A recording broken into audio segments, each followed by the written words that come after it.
In this new lesson of our course on electronics applied to refrigeration and air conditioning, we are going to study the optocoupler.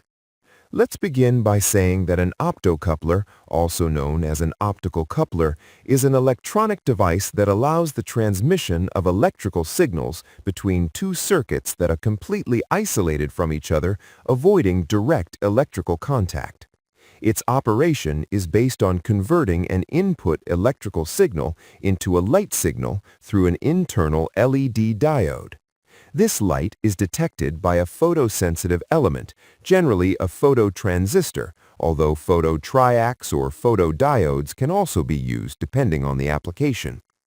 This design allows the internal circuit to be activated or deactivated without any physical connection between input and output, providing high protection against voltage spikes, electrical interference, and electromagnetic noise.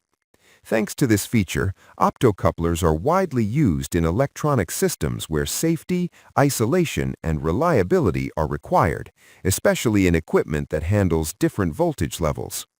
Remember that in the description of this video, you will find the link to access our full course on electronics applied to refrigeration and air conditioning. A typical optocoupler has 4 pins, arranged in 2 clearly differentiated sections, input and output. The 2 input pins correspond to the internal LED, where one is the anode, positive, and the other is the cathode, negative. When a suitable voltage is applied between these 2 pins, the LED emits infrared light. On the other hand, the 2 output pins correspond to the phototransistor or switching element, which is activated when it receives the light emitted by the LED. When the optocoupler is properly powered, the phototransistor enters conduction, allowing current to flow between its terminals.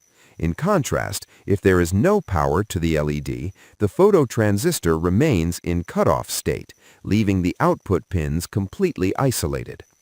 It is important to highlight that there is no direct electrical connection between the input and the output, which is precisely the main advantage of this component.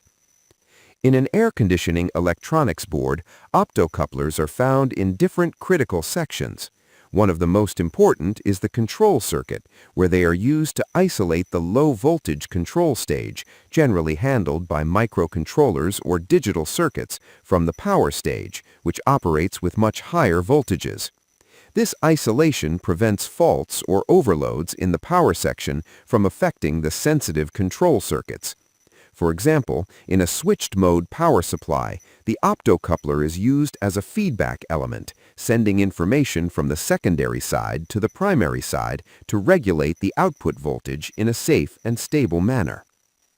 Additionally, it is common to find optocouplers controlling power devices such as triacs or relays, allowing the microcontroller to regulate fan speed or activate compressors without being directly exposed to high voltages.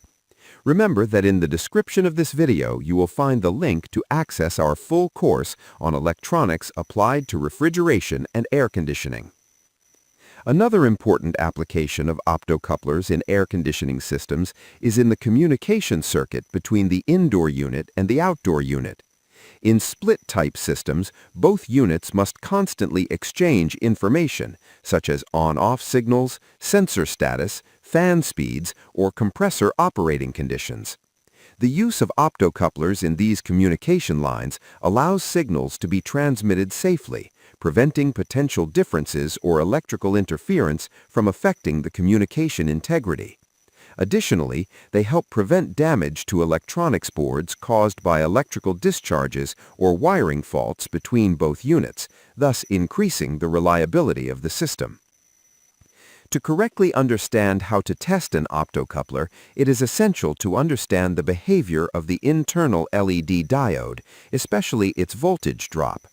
Unlike a conventional rectifier diode, which has a voltage drop of approximately 0.7 volts, the LED in an optocoupler usually has a voltage drop close to 1.1 volts, although this value may vary depending on the type of optocoupler and the manufacturer.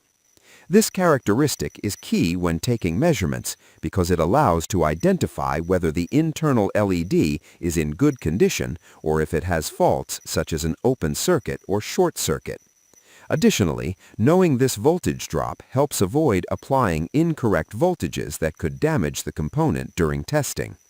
Remember that in the description of this video you will find the link to access our full course on electronics applied to refrigeration and air conditioning.